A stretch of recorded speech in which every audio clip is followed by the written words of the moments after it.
জ্বালানি তেলের সংকট থাকায় রাজধানী থেকে দূরপাল্লার বাস চলাচল কমে গেছে। এতে ভোগান্তিতে পড়েছেন যাত্রীরা। অনেকেই যাত্রা বাতিল করতে বাধ্য হচ্ছেন। বাস শ্রমিকরা বলছেন, পাম্পে দীর্ঘক্ষণ অপেক্ষা করেও প্রয়োজনীয় তেল পাচ্ছেন না তারা। জ্বালানি তেলের সংকটের কারণে রাজধানীর বিভিন্ন টার্মিনাল থেকে দূরপাল্লার গণপরিবহন চলাচল কমে গেছে।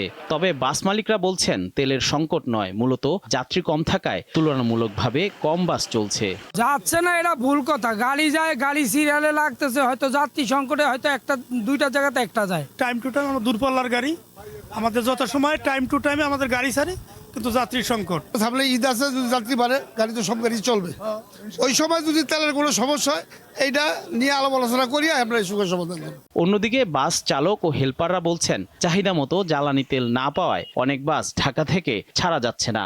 ঘন্টার পর ঘন্টা ফিলিং স্টেশনে অপেক্ষা করেও প্রয়োজনের তুলনায় কম তেল পাচ্ছেন তারা।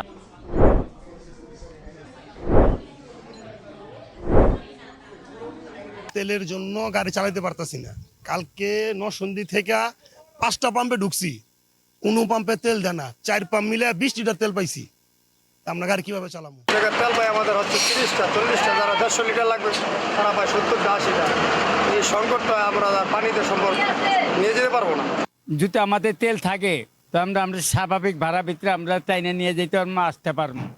এদিকে বাস চলাচল কমে যাওয়ায় ভোগান্তিতে পড়েছেন যাত্রীরা। ফলে অনেক নির্ধারিত যাত্রা বাতিল করতে বাধ্য হচ্ছেন তারা। অ্যাভেলেবেল না ও রকমের, কারণ ওদিকের বাস নাকি কম। পরিস্থিতি নিয়ন্ত্রণে সরকার যানবাহনের ধরন অনুযায়ী প্রতিদিনের ডিজেল ও অকটেন সরবরাহের পরিমাণ নির্ধারণ করে দিয়েছে। একই সঙ্গে জ্বালানি ব্যবহারে রেশনিং চালু করা হয়েছে এবং ফিলিং স্টেশনগুলোতে গাড়ির ধরন অনুযায়ী তেল বিক্রির সীমা বেঁধে দেওয়া হয়েছে। দীপ্ত বার্তা কক্ষ।